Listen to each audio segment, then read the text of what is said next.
Story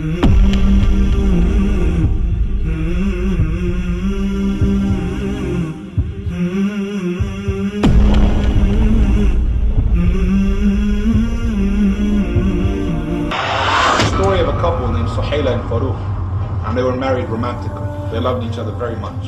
It was in the time of the, I think, Abdulaziz's caliphate, the fifth righteous caliph, when there were no more poor Muslims. Everyone was wealthy. Not Muslims, sorry, nobody was poor. There were no poor people, because Islamic economics, finance, and system really did work. Anyways, think of a romance like that. Suhejla and Faruku are married, they're together for 3 months, the call of jihad is made, Faruku has to take off and disappear. He leaves her a little bit of money, about 3,000 dirhams, and says to her, make do with this for 3 months, I'll be back in 3 months. There's a treasure chest of 30,000 dinars, which is equivalent to 2 million pounds in his house, and he says to her, don't touch that, it's amana. I'll be back in 3 months, because that's what they did, the soldiers would go and come back. 3 months went on, 6 months went on, 9 months went on. In that time she found bearing with a child. A year went on, she gave birth to a boy. No sign of Faruku. Year and a half went on. 2 years went by, 2.5 years went by. Some man came back from battle and said, I saw Faruku fall. Now she knows he is dead. And so now she opens the treasure chest of 2 million pounds. Until then she obeyed him, didn't touch it. 3,000 dirhams for that long, subhanAllah, she stretched it.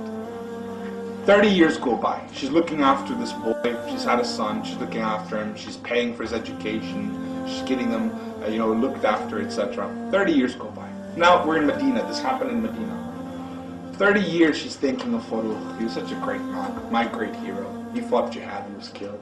He was just this amazing guy. She loved him. When he was going, he thought twice, he looked back, she pushed him out the door, said, have you no fear of Allah? Seek the Jannah and I'll see you there. She was a righteous woman. She pushed him out, said, go. And he went. Anyways, 30 years go by, here's Medina. Let's leave the country, Google Earth, go all the way over to China, okay? We're on the outskirts of the Muslim lands. We're in China, on the borders. Back down onto the earth. Nighttime, fire camp. Army soldiers defending the borders of the Muslims. And amongst them is a man sitting on the bridge. And he's doing what's called ribat, protecting the soldiers while they sleep. And he's having a lookout. Looking up at the stars, the sky, he's feeling a bit romantic, and he's feeling a bit of love with Allah, and he's thinking, all of a sudden he remembers he has this wife he was married to. I wonder how she's doing. What happened? Did she marry on? Did she die? Did she move on? Is she there? Thought starts going mad. 30 years of this jihad for the sake of Allah, and he marched on and he was never killed in battle. For anyone who thinks battle will take your life, 30 years this guy's still alive. It's Faruku, out on the outskirts of China. When he went, he couldn't stop. The sweetness of defending the ummah and working for Allah, he couldn't go back. He's on the outskirts of China, but now the thoughts, he's older and he's wiser, and he's just not that young, passionate man anymore. He's thinking, my wife, my wife, my wife. That's it. He takes permission from his commander in the morning, hops on his horse from China, he's riding like the wind all the way back to Medina. The closer he gets, his heart is pumping, man. It's going mad. He's going through the Persian, he's coming all the way back through Iraq. The closer he gets, the more mad he goes. What if she's not alive anymore? What if she's married again? All these things are driving him insane. He gets to the city of Medina. Before going mad in love, running back to his wife, he remembers the sunnah of the Prophet ﷺ. He's a righteous man. He doesn't just go home. He goes to the masjid to pray his 2 rak'ah. Because that's what you're supposed to do when you come back from a trip. He went to the Masjid Nabi, prayed 2 rak'ah, saw it was time for Asr, thought what's the point going home, I'll wait, pray Asr, then go home. While he's waiting, he notices the scholars of Medina. Keep in mind, this is the time of Abdulaziz, subhanAllah, the ulama, the knowledge, Allahu Akbar, the tafsir, the stories. And they're sitting in different patches, and people in white gathered around them. The scholars looking beautiful, mashallah. One of them shined out of all of them, Sheikh Abdul Rahman. He was one of the best knowledgeable people you can imagine. Sheikh Abdul Rahman is the most eloquent of speakers. He's amazed by him. Adhan, Asr Salah is finished now, right, going home. He's rushing home. As soon as he gets to his house, when he gets to his house, he noticed another man going in, and he's thinking, what's happened?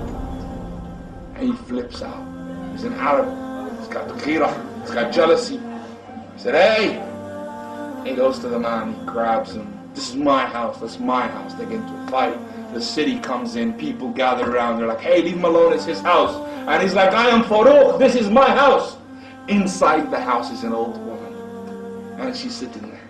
And she hears the sounds. Could it be? No. She covers up, she runs out, and she sees him. She shouts, this is my husband Faruku, leave him alone. He's been away in jihad for 30 years. Only now has he returned. People began to weep. Faruku and Suhejla embrace in love. And they're together and they're telling stories. They run inside. Now they're laughing, they're joking, they're crying. Everything's coming out. Oh, Faruku, I'm so much older than when you left me. I was young and beautiful. I don't look like that anymore. And he says to me, Suhejla, you are the most beautiful woman in the world. Because he loves her piety. And he's madly in love with her still. And he's there embracing her, and they're weeping together. Finally, Faruku starts to get to his senses, and he goes, oh, Suhejla, there was a treasure chest I left with 2 million pounds in it. 30,000 dinars, what happened? Suhejla said, Faruku, let me ask you a question. Did you go to the masjid? She knows he did.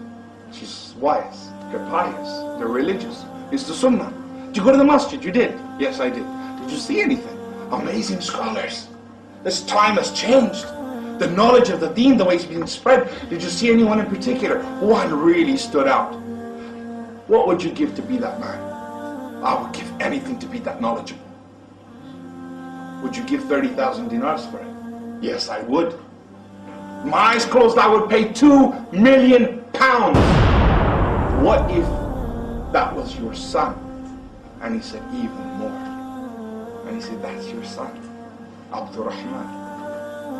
His son was the best scholar of Medina because it was halal money and she spent it all. Instead of shopping online, she was raising her son in the best Islamic education.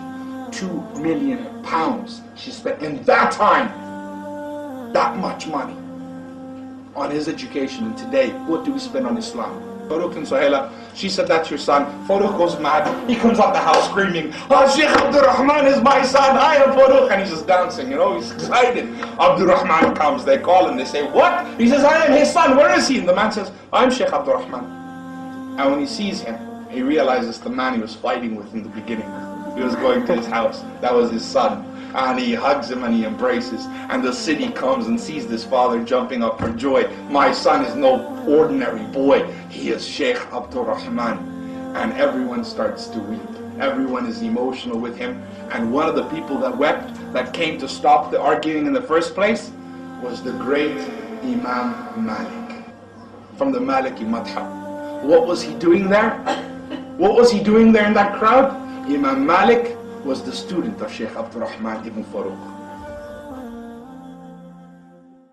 شراب الحب يعرف بالمذاق وما كل السقات له بساق أحب الله عن أدب وصدق ولا أرضى سوى التقوى خلاق. شراب الحب يعرف بالمذاق